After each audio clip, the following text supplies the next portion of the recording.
Bom, gente, continuando nosso assunto aí sobre circuitos elétricos de corrente contínua, hoje eu vou apresentar para vocês as fontes de tensão. Vamos ver o símbolo para ela, vamos fazer a definição formal e eu vou apresentar aí algumas fontes de tensão, assim como algumas que geram a tensão elétrica. Logo em seguida, vamos falar sobre essa especificação aqui, que é o ampere-hora, né? Então a gente tem aqui, o símbolo formal, o símbolo gráfico aí, para uma fonte de tensão. Repare que tem uma perninha um pouquinho mais larga e uma perninha um pouquinho mais estreita. Isso aí vai aparecer em todas as fontes de tensão. Quando eu for desenhar uma fonte de tensão, eu vou desenhar algo desse tipo. Só com um lado desse. Aqui tem dois, eu vou representar só com um. Vou chamar isso aqui de E. O lado que tem maior, que é maior o comprimento aqui, eu vou chamar de positivo. E o lado que é menor aqui, eu vou chamar de negativo, assim como está aqui. Essa barrinha maior ele vai nos dizer a polaridade da nossa fonte. A barrinha que é mais larga vai ser o positivo, a mais estreita é o negativo, né? E a gente representa a tensão pela letra E. Como a gente viu anteriormente, pode ser também pela letra U ou V, né? Mas geralmente a gente vai usar a letra E. E esse E não é à toa, né? O que tem a ver com fonte, né? Tem a ver com a força eletromotriz, né? Então, uma força eletromotriz, a definição formal do livro, é uma força que estabelece o sentido de carga, ou seja, o sentido da corrente elétrica em um sistema devido justamente à diferença de potencial. A gente viu na aula passada que para ter uma corrente elétrica passando por um fio, eu tenho que ter uma diferença de potencial aí nas extremidades desse fio. Então, no geral, a gente pode dividir nossas fontes de tensão em três tipos. Em baterias, que usam a reação química ou a energia solar, os geradores, que usam o processo eletromecânico, né? E as fontes de alimentação. Que vocês vão ver aí esse processo chamado retificação mais para frente, quando estiverem estudando circuitos eletrônicos, né? Então, para um leigo, uma pessoa que nunca estudou circuitos elétricos, a bateria é a fonte de tensão mais comum, né? Esse nome bateria já é uma abreviação de bateria de células. Geralmente é uma combinação de duas ou mais células similares, né? E o que é essa célula? A célula é a unidade fundamental de geração de energia elétrica, ou pela conversão de energia química, ou solar. Além disso, todas as baterias podem ser classificadas de duas maneiras, chamadas de primária e secundárias. Então, a bateria secundária é aquela que é recarregável, aquela que tem a possibilidade de se recarregar novamente, né? Enquanto a primária não pode ser recarregada. Ou seja, a reação química que vai acontecer lá dentro da bateria, no interior de uma célula secundária, ela é reversível. Agora, na célula primária, não. Então, na bateria secundária, é possível restaurar a sua carga novamente, né? E a gente tem dois tipos de baterias recarregáveis que são mais comuns, as mais conhecidas, que são essas duas aqui. A primeira é as baterias de chumbo ácido, né? Que é aquelas que a gente usa geralmente nos carros. E a segunda são as de níquel hidreto, que a gente usa geralmente lá nas calculadoras, ferramentas portáteis, máquinas fotográficas, barbeadores, essas coisas no geral. E um exemplo de bateria primária, aquela que não pode ser recarregável, qual é? Uma bastante popular, é a pilha alcalina que a gente conhece, aquela pilhazinha que a gente usa no controle remoto da televisão, por exemplo. Ela tem um ânodo, que é o lado positivo dela, e vai ter o cátodo aqui embaixo, que é o lado negativo dela. Então, daqui para cá, vai ter uma diferença de potencial. Não é nosso intuito ver cada detalhe da bateria, mas se vocês quiserem ver aqui, deem um pause e olhem com mais detalhes. Então aqui a gente tem algumas baterias como exemplo. Essa bateria aqui tem 6 volts e tem 5 Ah. Isso aqui significa ampere hora, né? Aqui ó, tem as pilhazinhas que a gente já conhece, a bateriazinha de 9 volts, a pilha AA, que é aquela palito, tem a pilha AA, tem a C e a pilha que é chamada de D, né? Repare que todas elas, embora o tamanho sejam diferentes, né? Todas têm, ó, 1,5 volts. O que é que vai mudar? É justamente a especificação ampere-hora. E o que é a especificação ampere-hora, né? Ela é justamente a especificação do nível de corrente elétrica que essa bateria vai poder fornecer durante um certo tempo. A gente pode reparar, por exemplo, se a gente comparar essa pilha aqui de 6 volts, que é geralmente usada em lanternas, né, com essa AAA aqui, ó, repare que aqui é 6 volts e aqui é 1,5, ou seja, aqui a tensão é 4 vezes maior que essa tensão. Porém, a especificação ampere-hora aqui ó, é 5 ampere-hora e aqui é 1250 miliampere-hora. 1250 é 1250. O milli é 10 a menos 3 ampere hora. Ou seja, a diferença aqui ó, é em torno de 42 vezes. Essa pilhazinha aqui de 6 volts, com 5 ampere hora, ela consegue gerar uma corrente 42 vezes a da bateriazinha aqui, ó, AAA. Outra pilhazinha comum que a gente usa geralmente é essa aqui, que é a bateriazinha de lítio, né? Observa aí de novo que a tensão ó, de todas elas aqui ó, é a mesma, é 3 volts. Mas o que está acontecendo quando aumenta o tamanho? A especificação ampere-hora, ela cresce.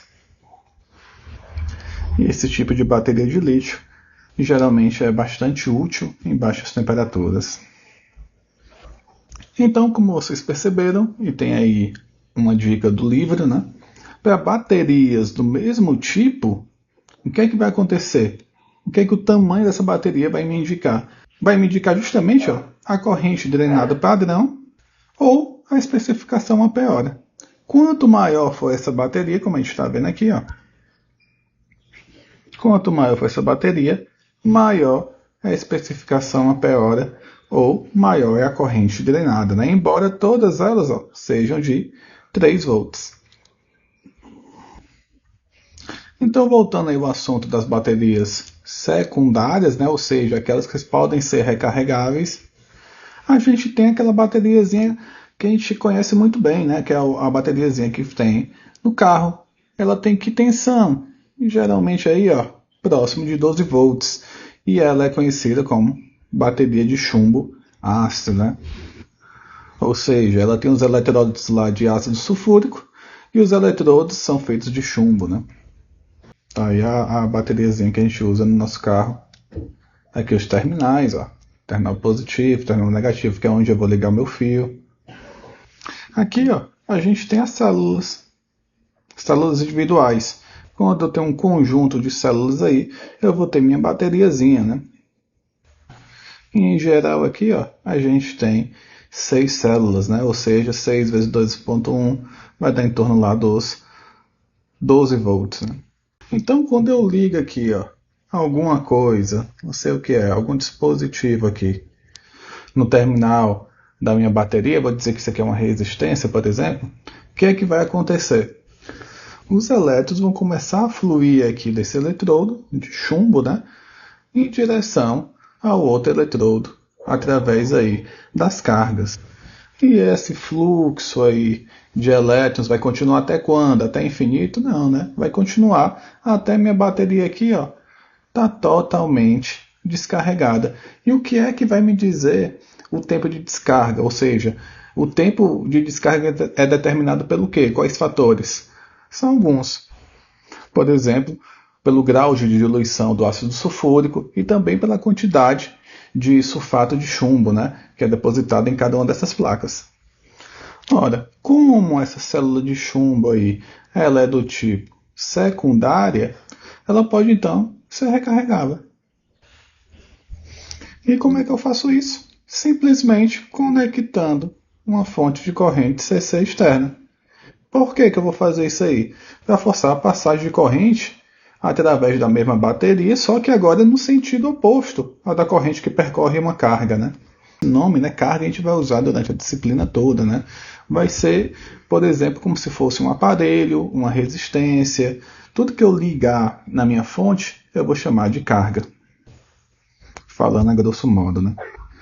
Mas por que eu vou fazer a corrente passar, né, no sentido oposto, né, ao que a corrente estava passando quando ela estava ligada numa carga? É porque ela vai remover, ó, o sulfato de chumbo.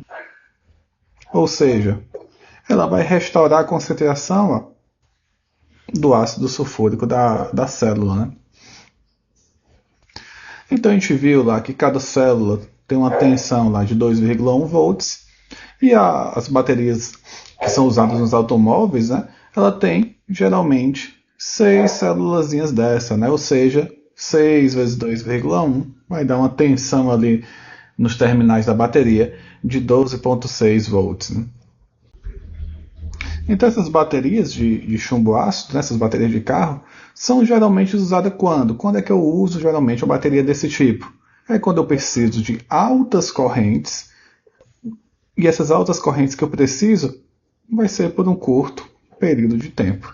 Então, se eu preciso de altas correntes durante curtos períodos de tempo, essa bateria de chumbo ácido ela é a mais indicada. Então, mesmo depois de vários anos aí, de avanço tecnológico, o tamanho e nem o peso, quem já pegou na bateria dessa sabe que ela é pesada, né? Nem o peso dessas baterias diminuiu durante o tempo. Mesmo assim, ela continua sendo uma bateria a mais usada nos automóveis, né? Mas essas coisas estão começando a mudar desde que chegou o advento aí de novos tipos de bateria. A de níquel hidreto metálico e a de íons de lítio. Ambas as duas contêm mais energia por tamanho de unidade do que a de chumbo ácido, né? Então, na última década, essas baterias aí de níquel hidreto, né, têm chamado a enorme atenção aí da comunidade, né? Tanto que em 2008, a Toyota, né, grande empresa aí, multinacional fabricante de carros, ela colocou baterias de níquel hidreto em alguns dos seus novos carros, né? Ou seja, em vez de botar o chumbo ácido. Então essas baterias aqui de níquel hidreto são usadas geralmente quando? Em flashes, barbeadores, pilhas, televisores portáteis, ferramentas, entre outros, né? Ou seja, ela é boa para esses aparelhos justamente porque ela é recarregável, né?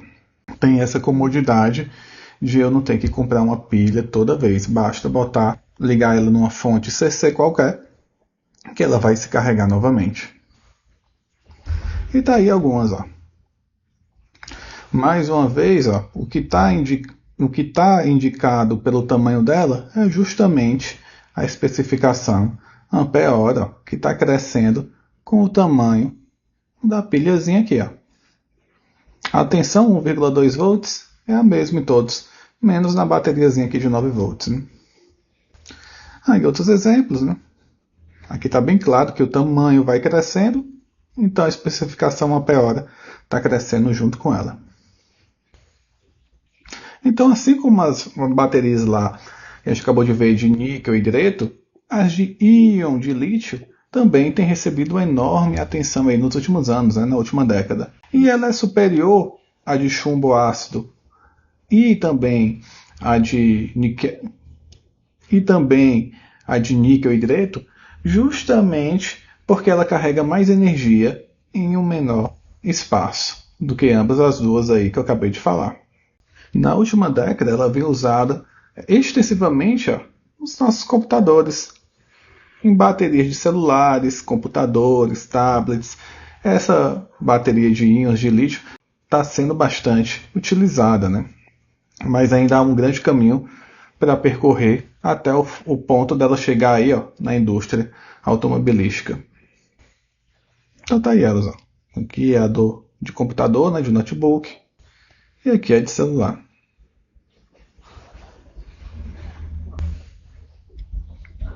Então, outro tipo de fonte de tensão são as células solares, né? Que vem aí já no esforço aí de gerar energia limpa, aquela energia que é renovável, né? Algumas décadas atrás, o custo, né, era muito caro e as baixas taxas de eficiência, ou seja, eficiência na conversão, né, ou seja, nem chega nem perto de ser 100% a energia que eu recebo na minha placa solar, de se converter essa energia em energia elétrica, né? Ou seja, está muito longe de eu conseguir converter a energia solar em energia elétrica com bastante eficiência, né? Mas durante os últimos anos, empresas como a Nano Solar aí reduziu significativamente o custo desses painéis solares. Hoje em dia é mais fácil, hoje em dia a gente vê bem mais painéis solares em cima aí das casas do que antigamente, né? Inclusive tem fazendas, né, de painéis solares, né? Ou seja, geram muita energia, né? Então essa diminuição do custo aí, vai gerar uma competição maior entre a energia solar e a energia gerada por uma companhia elétrica local, né, de uma concessionária. Então, outro fator que vai influenciar muito é a eficiência. Há algum tempo atrás, o nível de conversão aceito era muito baixo, 10 a 14%, ou seja, do 100% de energia solar que chegava na minha placa solar, apenas 14% era convertido em energia elétrica, o resto era perdido. Já hoje em dia, a gente tem uma taxa de conversão próximo de 40% para placas comerciais, ou seja, placas que já são vendidas para o público em geral. E já tem em torno de 60% de conversão aí dessa energia solar para energia elétrica sendo estudada aí em laboratórios, né, em pesquisa. Ora, para exemplificar isso, né, da conversão, se a gente estiver num dia claro, ensolarado, médio, né, eu conseguir produzir isso aqui, 100 mW por centímetro quadrado, né, da minha plaquinha, a eficiência é algo que tem que ser levado em consideração. Se eu tenho uma eficiência só de 14%, de 10 a 14%, em 1 metro de placa, eu só vou conseguir gerar o quê? De 100 a 140 watts aí de potência. Por que 100 a 140? Porque eu tenho aqui, em centímetros quadrados, né? Então 1 metro tem 100, vou multiplicar por 100 e vou encontrar justamente esse valor aqui. Olhando por outro lado, se eu aumentar a eficiência para 40%, eu vou ter então 400 watts de potência em um painel de 1 metro quadrado, ao invés de ter só 100. Isso se eu aumentar de 14% para 40%. Ou seja, eu vou ter muito mais energia aqui sendo produzida quanto maior for minha taxa de conversão de energia solar para energia elétrica. Então, se eu tenho um painel solar aqui, em cima dessa residênciazinha aqui bem tranquila, de frente para o lago, e ela tem capacidade de gerar 550 watts por hora de potência, o que é que vai conseguir alimentar? Vai conseguir alimentar simultaneamente uma geladeira por 24 horas, uma TV colorida por 7 horas, um forno de micro-ondas por 15 minutos, uma lâmpada de 60 watts por 10 horas e um relógio elétrico por 10 horas. Tudo isso simultâneo. Então, como é feita a ligação aí dessa placa solar para os eletrodomésticos, né, as cargas que estão na nossa casa? Então eu tenho aqui os painéis solares, que eles vão fazer a função de quê? De converter a luz do sol em energia elétrica CC. Aqui, ele vai converter e vai chegar um sinal aqui de energia elétrica, que é justamente o que a gente está estudando, que é o de corrente contínua, e vai chegar aqui nesse ponto 2. E o que é esse ponto 2? O ponto 2 é um aparelho aqui, que é chamado de inversor. E o que é que faz o inversor? ele vai pegar a corrente CC que vai estar entrando aqui nele e vai transformar essa corrente CC em corrente alternada. Mas por que eu tenho que transformar essa corrente CC em corrente alternada? É porque os eletrodomésticos da nossa casa, eles são geralmente produzidos aí para ser ligados em fontes de corrente alternada. Tanto que o que chega na tomada da nossa casa é uma corrente alternada, né? Então, o passo 2 é justamente passar por esse inversor que vai converter o sinal CC em o sinal CA. Não interessa como é que ele faz isso para a gente agora, só que ele converte uma coisa em outra. Então, saindo dele, vai ligar nos eletrodomésticos, né? Mas também vai ligar num conjunto de baterias aqui. Por quê? Porque vai que um dia não tenha luz solar suficiente, né? Ou haja uma queda de energia, ou seja um dia chuvoso, ou até mesmo de noite, né? De noite não tem a luz solar. Então, como é que eu vou ligar meus aparelhos dentro da casa? Eu vou ter que ter armazenado essa energia solar que foi transformada em energia elétrica em algum canto. E é justamente nas nossas bateriazinhas lá, ó, recarregáveis. Para quê? Para em um momento onde não haja muita luz, seja um dia chuvoso ou de noite, eu poder ligar aí meus aparelhos dentro de casa. E esse 4 e esse 5 aqui, o que são? São caso, por exemplo, ó, de tiver numa situação que eu esteja de noite, não tiver armazenado energia suficiente durante o dia porque é no dia chuvoso, então a concessionária de energia normal, a Enel, por exemplo, vai poder fornecer energia para essa casa através de uma ligação aqui especial, ó, desse painel elétrico. Ela consegue fornecer energia para a casa quando não tiver, por exemplo, aqui, ó, energia armazenada na minha bateria, por exemplo. Então agora a gente vai ver outros tipos de fonte de tensão, que são os geradores.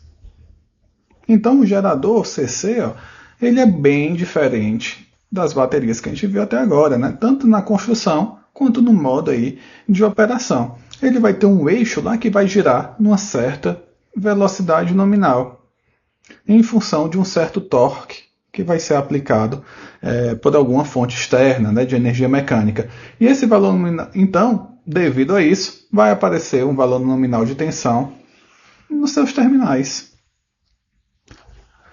Outra coisa importante que diferencia um gerador de uma bateria é enquanto a tensão e a capacidade de potência, que é muito maior do que as das baterias, né? E em questão a vida útil da minha fonte, do meu gerador, vai depender de quê? Apenas da sua construção. Se for bem construído, ele tem uma vida útil bem grande. Os geradores C6 que são comerciais, eles têm uma tensão na saída deles, ó, 120 e 240 volts lá nos Estados Unidos. Aqui no Brasil, ó, é 110 e 220 volts, né? Em alguns pontos do Brasil é 110, aqui no Ceará, ó, é 220 volts. Então a gente tem aí, ó, de forma bem simplificada, um gerador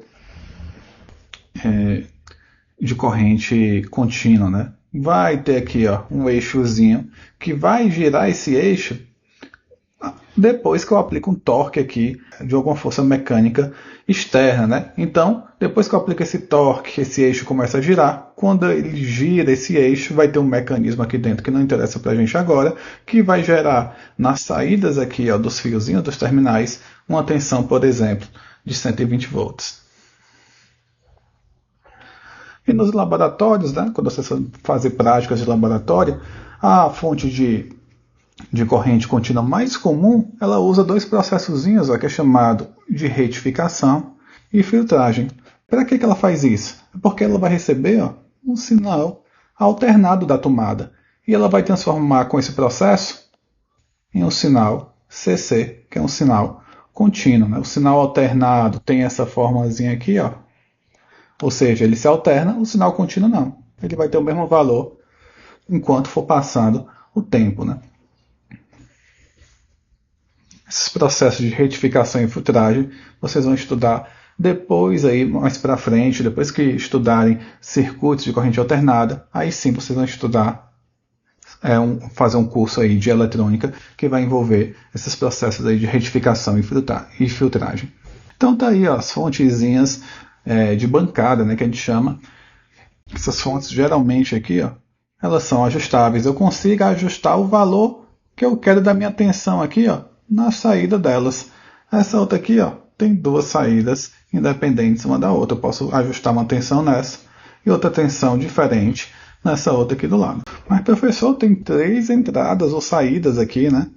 Por que tem 3? Você não tem só um lado positivo e um negativo para gerar aí a diferença de potencial? O que é esse verdinho aqui no meio, né?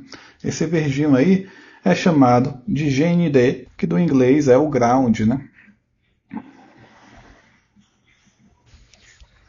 O ground, que tem esse símbolo aqui, ó, que a gente vai usar bastante, ele vai representar o que para a gente? Uma tensão de 0 volts. Ou seja, vai ser a nossa referência sempre. Sempre a nossa referência vai ser o ground, que ele vai representar uma tensão de 0 volts, e ele tem esse símbolozinho aqui.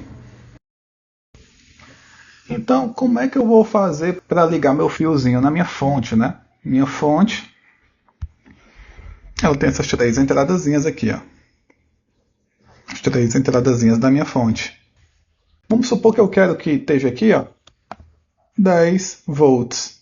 Como é que eu vou fazer para ligar 10 volts aí na minha fonte? Eu vou pegar o lado positivo aqui, ó, que vai estar 10 volts, eu vou regular ela para 10 volts e vou ligar da seguinte maneira. O lado negativo, eu vou ligar um fio para o terra.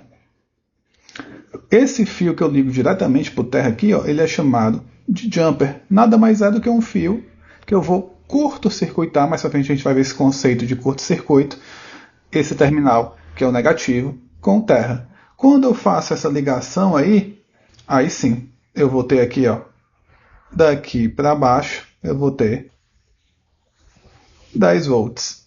Então, eu posso puxar um fio aqui, ó, e ligar onde eu quiser.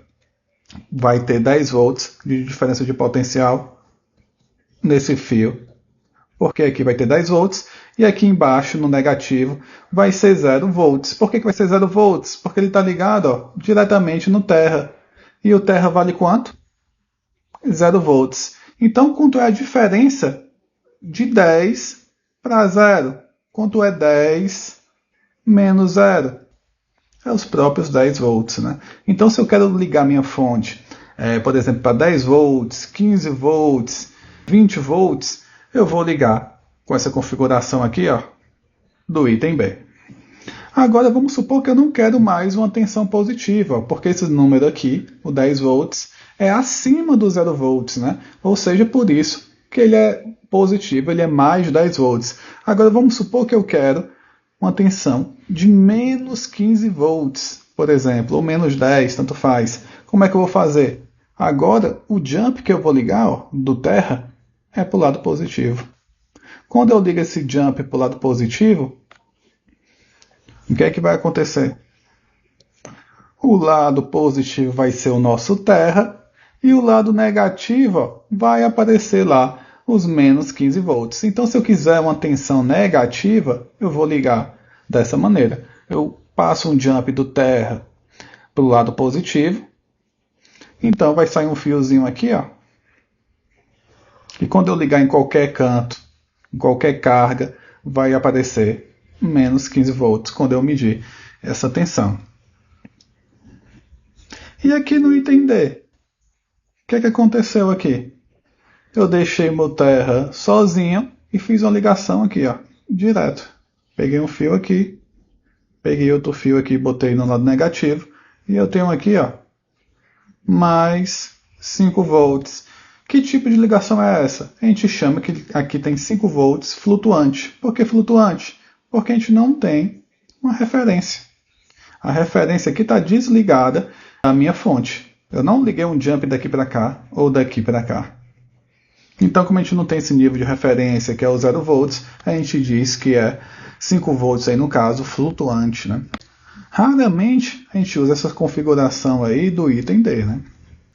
Vamos supor que eu esteja aqui.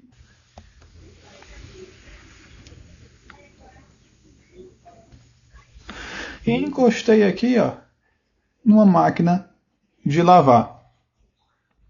Se esse terra aqui, ó, essa referência não tiver ligado e essa máquina de lavar, por algum motivo qualquer, me dá um choque, de onde é que vai a corrente? Vai vir por aqui, ó, em direção ao chão. Sempre ela vai vir em direção ao chão. Ou seja, a corrente elétrica vai passar pelo meu corpo e eu vou levar um choque. Caso esse cara aqui esteja ligado, ó, com terra, o terra tem uma resistência bem menor do que meu corpo. E a gente vai ver mais para frente que a corrente elétrica vai resolver passar sempre pelo caminho mais fácil, ou seja, o caminho que tem menor resistência. Ao invés dela passar pelo meu corpo, ela vai resolver, ó, passar diretamente por esse fiozinho em direção ao terra, né? Fazendo com que eu não leve um choque elétrico. Além disso, para o meu sistema todo aí, não vai haver aí uma referência em comum, né? Então, continuando no assunto, para finalizar a aula, a gente vai falar um pouco mais daquela especificação lá, ampere-hora. Então, tirando a tensão, né, da bateria que eu estou utilizando, outra informação de bastante importância é a especificação ampere-hora, né? Então, o que é? Formalmente, aí, o livro define a especificação ampere-hora como? Ela vai indicar o quanto tempo uma bateria de tensão fixa será capaz de fornecer uma corrente particular. Ou seja, por quanto tempo minha bateria vai manter meu aparelho ligado, né, funcionando. Por exemplo, se eu tenho uma bateria que tem uma especificação ampere-hora de 100, o que é que eu posso fazer com isso? Eu posso ligar ela no aparelho que consome 1 ampere por quantas horas? Por 100. Por quê? Porque a especificação aqui é ampere-hora. Se eu tenho 100, quer dizer que eu forneço 100 amperes em 1 hora. Se eu utilizar só 1 ampere, se minha carga que eu liguei minha bateria só utilizar 1 ampere, eu consigo então utilizar ela por 100 horas. Agora vamos supor que minha carga queira uma corrente de 10 amperes. Ora, se aumentei a corrente, então a quantidade de horas vai diminuir. Vai ser quantas horas? Agora só 10 horas. 10 vezes 10, 100. Agora eu liguei em outra carga, ó, em uma carga que tem um consumo bem maior, 100 amperes. Então quanto tempo essa bateria vai durar? Por 1 hora. 100 amperes por 1 hora vai dar justamente essa especificação de 100. Então eu posso utilizar essa bateria de diversas formas. Quanto mais corrente for drenada da minha bateria, menos tempo ela vai aguentar, né?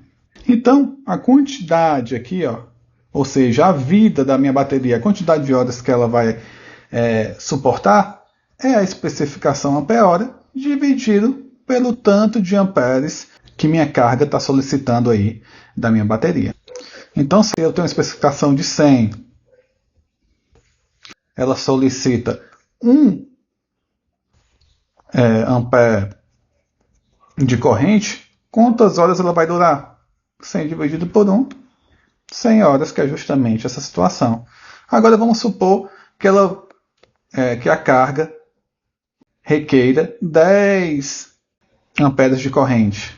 Então vou botar o 10 aqui na fórmula, especificação ampere-hora, que é o 100, dividido pela carga drenada, que é o 10, vai dar então justamente 10 horas. Que é o que apareceu aqui. Então a gente tem essa formulazinha aí, ó, para calcular a quantidade de horas que minha bateria vai conseguir fornecer energia. Então vamos ver o exemplo aí para finalizar. Por quanto tempo uma bateria de um transistor de 9 volts com especificação ampere-hora de 520 mA ela vai fornecer uma corrente de 20 mA? É só usar a fórmula. A vida da minha bateria, que é medida em horas, quem é? É a especificação ampere-horas dividido pela corrente aí, que vai ser drenada, que eu vou chamar aqui de I. Então, quem é a especificação ampere-hora? Está dado aqui na questão. 520 mA. Quem é a corrente que está sendo drenada pela minha carga? 20 mA.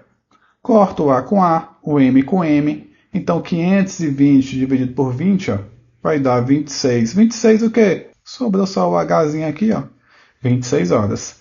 Então, essa minha bateria aqui de 520 mAh de 9 volts, se ela estiver ligada numa carga que consuma só 20 mAh, ela vai durar 26 horas seguidas até descarregar. E essa outra agora?